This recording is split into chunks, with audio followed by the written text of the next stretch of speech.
Hello, friends, and welcome to the Exams Made Simple. We are back again with the Hindu Complete Newspaper Analysis for 1st of July 2023. 1 जुलाई 2023 का the Hindu newspaper analysis देखेंगे। और शुरू करने से पहले वही चीज़ कि अगर आपको कंटेंट अच्छा लगता है तो ज़रूर लाइक करें। और मैंने आपको पहले भी कहा है कि नोट्स आप बनाते रहें। कल किसी ने मुझसे पूछा था कि सर नोट्स बनानी इंपॉर्टेंट है क्या? बिल्कुल नोट्स बनाना इंपॉर्टेंट है। नोट्स से ही आप रिवाइज कर पाएंगे। जो लास्ट मोमेंट रिवीजन होते हैं ना, वो दूसरे पीडीएफ से या दूसरे की उससे करने से आपको कोई फ़ायदा नहीं होगा।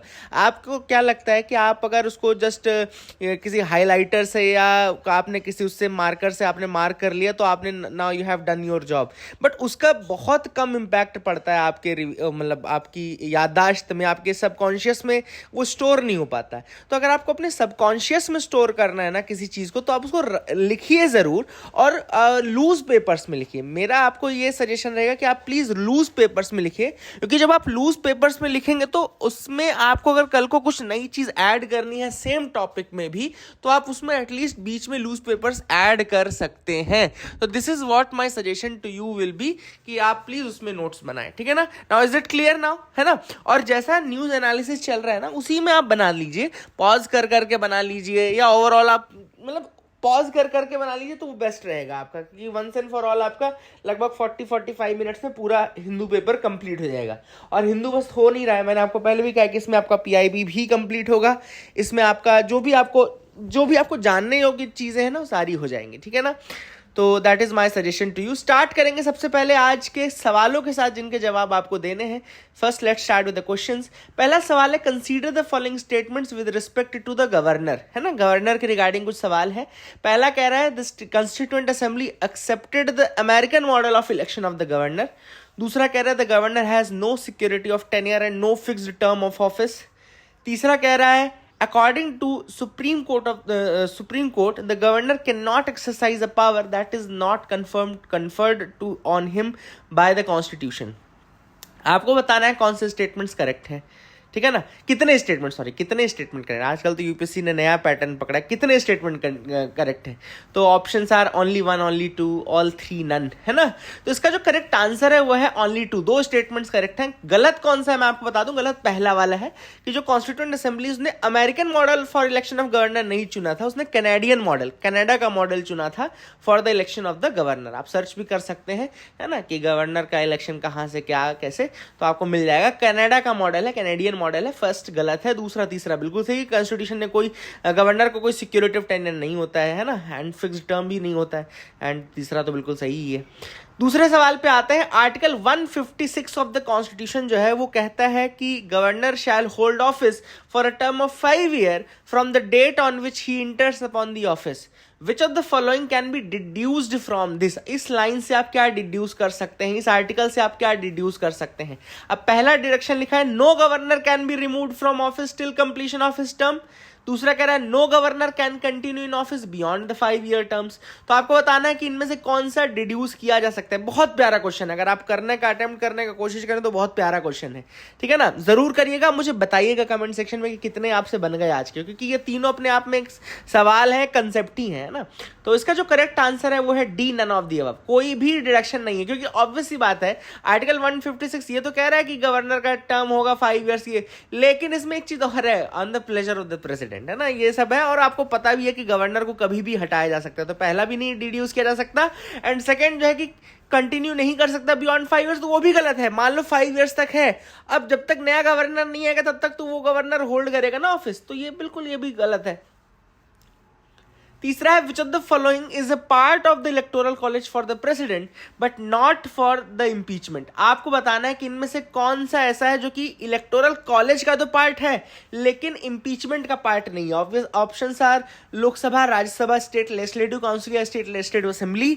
बहुत ही अच्छा क्वेश्चन है ये भी। The correct answer for this is state legislative assemblies, है ना? क्योंकि अब आपको अगर किसी को लग रहा है कि काउंसिल भी हो सकता है आंसर, तो बताना क्यों नहीं होगा काउंसिल। प्लीज कमेंट सेक्शन में बताना कि काउंसिल क्यों नहीं होगा, है ना? और state legislative assembly is the answer. अब हम मूव करते हैं, एक पीआईबी की न्यूज है एस्पर्टेम के रिगार्डिंग। अस्पर्टेम, ये लिख लीजिए, अस्पर्टेम जो लिखा है ना पहला वही है। तो international agency for research on cancer, IARC जो है, international agency for research on cancer जो है, WHO की एक संस्था है, इसने कहा है कि it will list aspartame as possibly carcinogenic to humans. इसने कहा है कि ये लिस्ट करेगा एस्पर्टेम को as possibly carcinogenic to humans and the third category among the 4 levels of carcinogens. Carcinogens मतलब कैंसर कॉजिंग है ना, कार्सिनोजेन का मतलब क्या होता है, कैंसर कॉजिंग। तो उसमें 4 तरीके की लिस्ट है, उसमें तीसरी जो लिस्ट है वो है पॉसिबली कार्सिनोजेनिक है ना। तो ये एस्पर्टेम को उसमें ऐड करने की बात कही जा रही है। एस्पर्टेम एक ओडरलेस पाउडर है that is white and one of the world's most common artificial sweetener.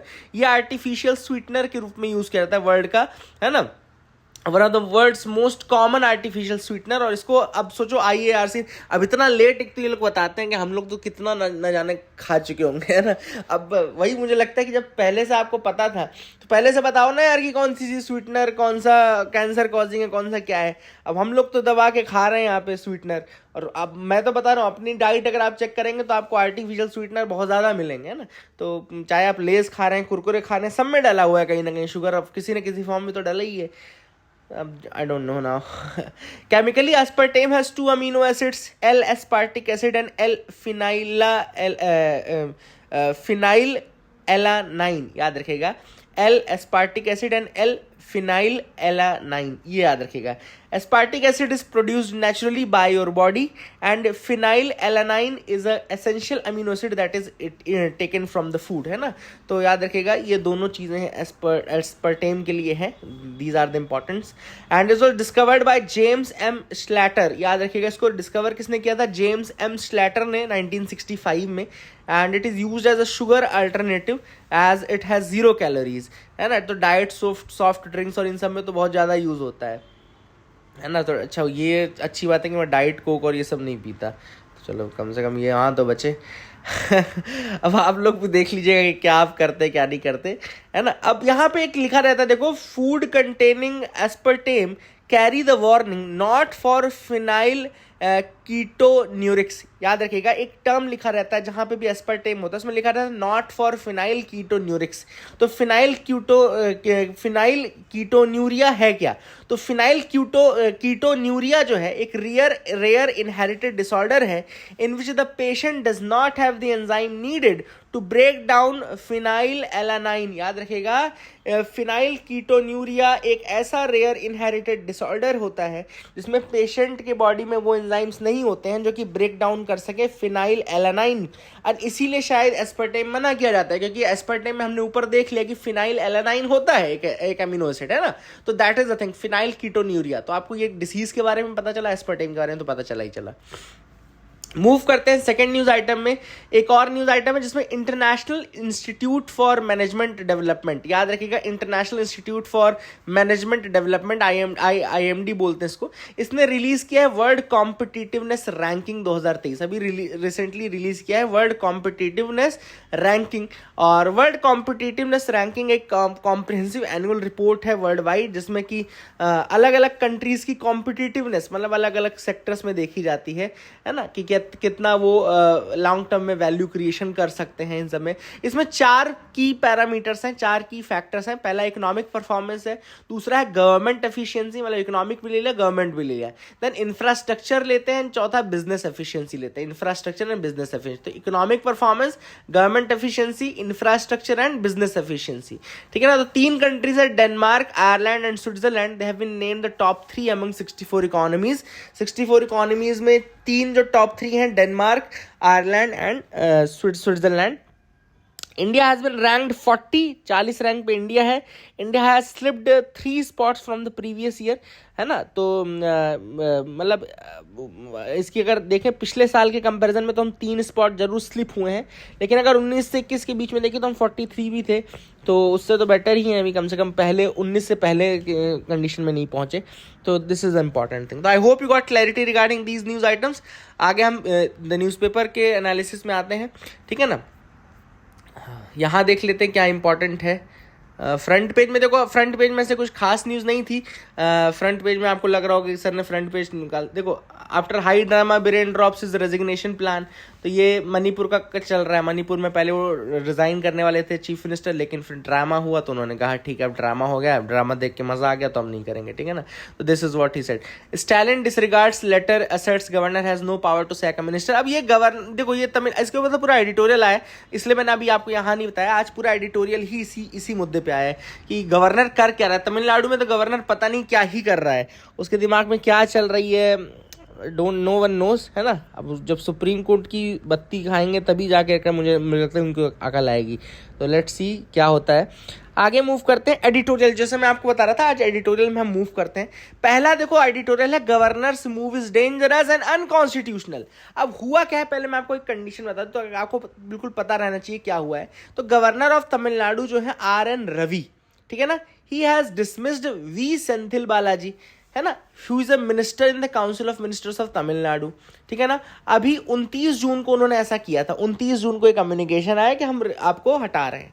फिर बैक ट्रैक भी कर गए। बाद में गवर्नर ने बोला कि नहीं मैं नहीं कर रहा हूं आपको डिसमिस, फिर खींच लिया उसने, है ना। तो ये जो चीज चल रही है सेंथिल बालाजी को हटाने का काम या ये करने का काम, या किसी भी मिनिस्टर को फॉर दैट मैटर, अभी हम नाम ना लें अगर किसी व्यक्ति का, तो अगर मैं आपको बोलूं कोई भी गवर्नर इस तरीके से क्या काउंसिल ऑफ मिनिस्टर को हटा सकता है, तो आंसर है नहीं हटा सकता जब तक कि चीफ मिनिस्टर उसको एडवाइस ना करे, है ना। This move is unprecedented, this move is very unprecedented. क्यों? Because dismissing a minister of the government which enjoys an absolute majority in the state legislature, मतलब एक ऐसी गवर्नमेंट जो कि एब्सोल्यूट मेजोरिटी एंजॉय कर रही है स्टेट लेजिस्लेचर में, how can you remove that minister without the advice of or without the recommendation of chief minister? Then so this part which is being done by the governor is highly unconstitutional. ये पूरे के पूरे federal system को ही jeopardy में डाल रहा है ना। This is what the author says कि दिस इज पुटिंग द मतलब this sort of methodology where you are destabilising the entire state government, आप पूरी की पूरी स्टेट गवर्नमेंट को डिस्टेबलाइज कर रहे हो। What you are doing is that you are putting the federal system in jeopardy, पूरा का पूरा फेडरल सिस्टम आप जियोपार्डी में डाल रहे हो, ठीक है ना। अब गवर्नर क्या अलाउड है ऐसा करने के लिए? तो नहीं, ऐसा करने के लिए गवर्नमेंट अलाउड नहीं है। Government has to act on the aid and advice of the council of minister, और अगर मिनिस्टर्स को हटाना है then it should be the aid and advice of the chief minister, because chief minister के पास power होनी चाहिए कि वो अपने मिनिस्टर्स खुद सेलेक्ट करे। भाई देखो कॉमन सेंस है ना, चीफ मिनिस्टर को काम कराना है मिनिस्टर से, so it should be the power of chief minister to appoint his ministers और to remove his ministers as and when needed. तो ये पावर फिर गवर्नर के पास कब से चली गई? नहीं गई। एक आर्टिकल की बात यहां पे ऑथर ने किया, आर्टिकल 164 ऑफ द कॉन्स्टिट्यूशन, जहां पे chief minister is appointed by the governor without any advice from anyone, but he appoints the individual ministers only on the advice of chief minister. पहले जब सीएम को advice appoint करना है तो governor करता है, ठीक है ना, वो भी जो लीडर ऑफ द पार्टी है वो सब जो नाम आते हैं वहां से करता है ना, और जो मेजोरिटी देख के करता है। हाँ, अगर हंग होती पार्लियामेंट, मतलब हंग होती असेंबली, मतलब कि अगर कोई क्लियर कट ना होता तो फिर ये जो गवर्नर है उसका डिस्क्रिशन आ जाता। लेकिन अभी जब एब्सोल्यूट मेजॉरिटी है और आपको दे दिया गया है कि भैया हमारी पार्टी का लीडर है, सपोज करो यहाँ पे जो हमारे ये हमारे स्टालिन है हमारे, तो स्टालिन को बना दिया चीफ मिनिस्टर। अब बाकी का कोई भी मिनिस्टर जो आएगा ना वो सीएम के रिकमेंडेशन के बिना नहीं आएगा। अपॉइंट हालांकि वो गवर्नर जरूर करता है, लेकिन it is always on the advice of the chief minister, ठीक है ना। तो ये आर्टिकल 164 इंपॉर्टेंट है। इसके अलावा BR अम्बेडकर जी का भी ऑथर ने हमें बताया कि BR अम्बेडकर जी ने बहुत ही अनएम्बिग्यूअस टर्म्स में कहा था कॉन्स्टिट्यूएंट असेंबली में that there is no executive function which a governor can perform independently under the constitution. There is no executive function which a governor can perform independently under the constitution, so choosing a minister and dismissing him are no longer within his discretion। तो इसका मतलब क्या हुआ कि choosing a minister, एक minister को choose करना या उसको रिमूव करना, दोनों ही उसके डिस्क्रिप्शन में नहीं आते हैं। तो ये चीज BR अम्बेडकर जी ने बहुत ही क्लियर शब्दों में कही थी, है ना। It is always on the recommendation of the chief minister. इसके अलावा जुडिशियल जस्टिफिकेशन भी हमारे पास, जैसे कुछ केसेस यहाँ पे बताया ऑथर ने, Shamsher Singh versus the state of Punjab का केस है।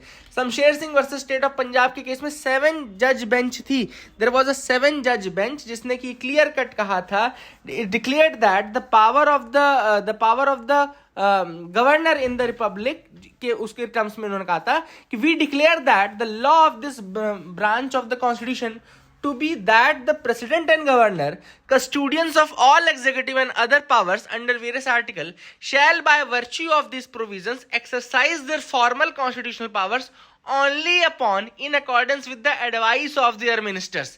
ठीक है ना, save a few exceptional situation, मतलब अगर कुछ exceptional situation छोड़ दो तो फिर वो हमेशा aid and advice of their council of minister ही काम करेंगे. Now this is very important to understand that कि ये एक्सेप्शनल सिचुएशन नहीं थी, है ना, तो ये भी हम समझ रहे हैं. तो इस कारण से ऑथर ने यहाँ पे कहा है कि ये बिल्कुल गलत किया जो भी गवर्नर कर रहा है. Now this can lead to various issues as well, है ना, तो बहुत सारे इशूज भी जो है वो हो सकते हैं because of this attitude of the governor. ठीक है, तो I hope you got clarity regarding this article. अगला जो आर्टिकल है वो है a new chapter in the India Africa ties, है ना. अब यहाँ पे ऑथर ने बात की कि किस तरीके से हमको बहुत ज़्यादा ज़रूरत है कि हम इंडिया और अफ्रीका के बीच के जो रिलेशंस हैं उनको और ज़्यादा स्ट्रांग करें. ठीक है ना. ऑथर ने यहाँ पे एग्जाम्पल दिया चाइना का. आप लोग लिख लीजिएगा कि चाइना बहुत ज़्यादा असर्टिव रहा है अफ्रीका के साथ भी रिलेशनशिप बनाने में, और पिछले 2000 से एटलीस्ट आफ्टर 2000 रेगुलर चाइना ने वहाँ पे मीटिंग्स की हैं, रेगुलर चाइना वहाँ पे गया है, रेगुलर चाइना ने वहाँ पे सपोर्ट किया है. चाइना की जो पॉलिसी रही वो रेगुलरली उनके रिगार्डिंग रही है. ठीक है, तो ये सारी चीज़ें भी आप समझ लीजिए इसके बारे में. ठीक है ना. तो अफ्रीका को कहीं ना कहीं चाइना ने अपनी फुल फोर फ्रंट में रखा है. तो पहले चाइना का एग्जांपल तो ज़रूर लिख लीजिएगा. ठीक है ना. अफ्रीका के लिए ऑथर ने कहा है कि हमको बहुत ज़्यादा ज़रूरी है कि हम वहाँ पे जो हो रहे ट्रांजिशन है उसको समझें. अफ्रीका में बहुत सारे ट्रांजिशन हो रहा है, चाहे डेमोग्राफिक की बात करें, चाहे इकोनॉमी की बात करें, चाहे पॉलिटी की बात करें, चाहे सोसाइटी की बात करें. And it is slowly heading towards regional integration and is devoted to democracy, peace and progress. तो अफ्रीका धीरे धीरे एक तो रीजनल इंटीग्रेशन हो रहा है वहाँ पे, प्लस वहाँ पे डेमोक्रेसी, पीस एंड प्रोग्रेस भी बढ़ रहा है. लिविंग कुछ अगर कंट्री छोड़ दीजिए जैसे Ethiopia, Sudan, Central African Republic आप छोड़ दीजिए जहां पे insurgency, ethnic violence and terrorism हो रहा है, लेकिन leaving some few countries, 5, 6, 7 countries, overall the region is now getting towards integration, getting towards development, progress, peace and democracy. ठीक है ना. चाइना का मैंने आपको बताया कि 2000 से कितना ज्यादा किया. अब आप सोच लीजिए 2013 से लेके अभी तक लगभग 123 बार चाइना के जो मिनिस्टर्स हैं या लीडर्स हैं वो अफ्रीका जा चुके हैं. अब अगर इंडिया में काउंट करेंगे तो डबल डिजिट में नंबर पहुंच जाए तो वही बहुत बड़ी बात है ना. तो आप समझ सकते हैं कि कितना ज़्यादा डिफरेंस है चाइना की पॉलिसी में. चाइना ने, मैंने ईरान के केस में भी आपको बताया था कि चाइना ने बहुत ज़्यादा ये मिडिल ईस्ट को भी टैप करके रखा हुआ है. क्यों? रीज़न बीइंग कि वो ऐसे टाइम पे वहाँ पहुँचते हैं जब उनको नीड होती है. इंडिया के साथ दिक्कत ये है कि हाँ, इंडिया मतलब बाद में बहुत लेट हम जागते हैं. एंड यहाँ पे वही चीज ऑथर बोल रहा है कि हम लेट ना हो जाएं इस चीज में, इसलिए हमको 4 एंड्स में 4 एंड्स ऑथर ने यहाँ पे बताए हैं. पहला ऑथर ने कहा कि political and diplomatic cooperation increase करो. Political and diplomatic cooperation increase करो. आप वर्ल्ड की सबसे बड़ी डेमोक्रेसी हो, है ना, you are the largest democracy of the world. And Africa भी अगर डेमोक्रेसी की तरफ ट्रांजिशन करना चाहते हैं तो आप वहां पे उनको हेल्प कर सकते हैं. सेकेंड चीज ऑथर ने यहाँ पे कही है जैसे कि G20 में आप उनको मेंबरशिप दिलवाने का बोल रहे हो, तो ये भी एक अच्छा जेस्चर रहेगा. It will go a long way. Second author ने कहा है कि डिफेंस एंड सिक्योरिटी कोऑपरेशन आप उनको साथ इंक्रीज करो. Defence and security cooperation increase करो अफ्रीका के साथ, है ना. तो ये दूसरा है. और तीसरा ऑथर ने कहा है कि मतलब जो बायलेटरल ये ट्रेड है, ट्रेड आप उनके साथ बढ़ाओ. अभी आपका इंडिया अफ्रीका ट्रेड $98 बिलियन के आसपास है और आप उसको और ज्यादा बढ़ा सकते हो. इसके अलावा ऑथर ने कहा है कि एक अफ्रीका ग्रोथ फंड इंश्योर करो, है ना. You create Africa growth fund और उसके थ्रू आप इंश्योर करो कि अफ्रीका के में भी ग्रोथ आप करवा पा रहे हो, है ना. एंड चौथा लास्ट ऑथर ने यहाँ पे दिया है कि सोशियो कल्चरल कोऑपरेशन को इंक्रीज करो. Socio cultural cooperation should be increase. अब ये सोशियो कल्चरल कोऑपरेशन कैसे बढ़ेगा? जब civil societies, think tanks, universities, education exchange programs, है ना, एक national centre for African studies set up कर लो, national centre for African studies, है ना. तो all these things will go a long way in developing a good relation with Africa. तो I hope you got clarity regarding this as well. समझ में आ गया होगा. आगे इंडिया फिलीपींस की मीटिंग हुई है। कल मैंने आपको वैसे इंडिया फिलीपींस के बारे में काफी बताया था। अब एक और चीज है कि साउथ चाइना सी के ऊपर आप सबको पता है कि फिलीपींस ने केस किया था, I think permanent court of arbitration में किया था, है ना, अगेंस्ट चाइना। और उसमें रूलिंग जो आई थी वो फिलीपींस के फेवर में आई थी और वो रूलिंग गई थी चाइना के अगेंस्ट। तो फिलीपींस ने आर्बिट्रेशन प्रोसीडिंग की थी against the China in the permanent court of arbitration under अनक्लॉज। अनक्लॉज जो है ना, लॉ ऑफ द सी जिसको हम बोलते हैं, United Nations convention on law of the sea, उसके अंतर्गत 2013 में केस किया था चाइना के अगेंस्ट फिलीपींस ने। 2016 में डिसीजन आया था जो कि चाइना के अगेंस्ट आया था, फिलीपींस के फेवर में आया था, बट चाइना ने सो कहा कि ये नल एंड वॉइड है, हम इसको नहीं मानते, और इसको अभी तक नहीं मानता है चाइना। तो वही इंडिया ने कहा है कि now we support you Philippines on that issue and China को वो ऑर्डर मानना चाहिए। Centre to issue norms against dark patterns in online advertisement. तो ऑनलाइन एडवर्टाइजमेंट में जो डार्क पैटर्न्स हैं उसके रिगार्डिंग सेंटर जो है इशू करेगा नॉर्म्स। अब ये डार्क पैटर्न्स होते क्या है, पहले तो अब ये समझ लें ऑनलाइन एडवर्टाइजमेंट में डार्क पैटर्न्स होते क्या है। तो डार्क पैटर्न्स का मतलब ये होता है कि जो मिसलीडिंग एडवर्टाइजमेंट्स हैं या क्रिएटिंग फॉल्स अर्जेंसी, ऐसे एडवर्टाइजमेंट्स जो आपके अंदर फॉल्स अर्जेंसी या झूठी अर्जेंसी क्रिएट करें, confirm shaming, then force actions, force करें आपको, या सब्सक्रिप्शन ट्रैप्स में लाएं, है ना, या nagging on the online platforms, all these are the dark patterns of the advertisement, dark patterns of misleading advertisements, creating false urgency, confirm shaming, force actions, subscription traps, and all these are the dark patterns. ऐसा कोई भी advertisement जो होगा तो ministry ने ये कहा है कि भैया आप तो फ्लैग करो ऐसे एडवर्टाइजमेंट्स को, और नेशनल कंज्यूमर हेल्पलाइन जो है 1915 की, उसमें आप जाकर के बता दो कि ये ऐसा ऐसा पैटर्न है, हम उसके अगेंस्ट एक्शन ले लेंगे, ठीक है ना। तो डार्क पैटर्न्स के अगेंस्ट स्पेसिफिक लॉ लाने की बात भी मिनिस्ट्री ने कही है ना। तो याद रखिएगा कंज्यूमर अफेयर्स है, उसने कहा है कि हम भैया ये कंज्यूमर अफेयर्स मिनिस्ट्री ने कहा है कि हम एक स्पेसिफिक मतलब गाइडलाइंस ले आएंगे अगेंस्ट दीज एड्स जो कि मिसलीडिंग मतलब इस तरीके से डार्क पैटर्न्स वाले ऐड हैं। हालांकि ये ऑलरेडी कवर्ड है मतलब कंज्यूमर प्रोटेक्शन एक्ट के अंतर्गत, लेकिन फिर भी हम इनको करेंगे। And all these misleading acts ads they come under the unfair trade practices, ये अनफेयर ट्रेड प्रैक्टिसेस के अंतर्गत भी आते हैं, तो इनको हम जरूर करेंगे, ठीक है ना। इसके अलावा कंज्यूमर प्रोटेक्शन एक्ट का सेक्शन 2 सबसेक्शन 9 जो है, सेक्शन 2 सबसेक्शन 9, तो ऑथर ने कहा कि ये इसके अंदर ऑलरेडी डार्क आपका अनफेयर ट्रेड प्रैक्टिसेस के अंतर्गत डार्क पैटर्न्स कवर्ड है, लेकिन हम फिर भी हम एक स्पेसिफिक लॉ लेकर के आएंगे। एंड ये जो डार्क पैटर्न्स हैं एड्स में ऑनलाइन स्पेस में, they unfairly exploit the consumer, ये अनफेयरली कंज्यूमर को एक्सप्लॉइट करने का काम करते हैं। तो all this things have been mentioned. Pakistan को नई लाइफलाइन दे दी है आईएमएफ ने, फिर से 3 बिलियन का बेल आउट के। भाई मैं कह रहा हूँ ये लोग इंडिया में शामिल क्यों नहीं हो जाते, इंडिया को दे दें, बोले कि पिताजी मैं घर आ गया, सुबह का भूला अगर शाम को आएगा तो कोई कुछ नहीं कहेगा, चुपचाप आपको ले लेगा और आपको आपकी मदद भी कर देगा। बट ये नहीं मानेंगे, नहीं, वो पैसा अंग्रेजों से ही मांगेंगे, है ना। अब वहां जाकर के हाथ फैला रहे हैं, इनका ये नहीं कि कर सकते कि वापस अपने पिताजी के पास आ जाए। मतलब चलो देखो, I hope you got clarity regarding that. So that is it for the day, friends. I hope you liked our video. Please do like, share, and subscribe. Keep loving us, keep sharing us. Thank you and have a nice day.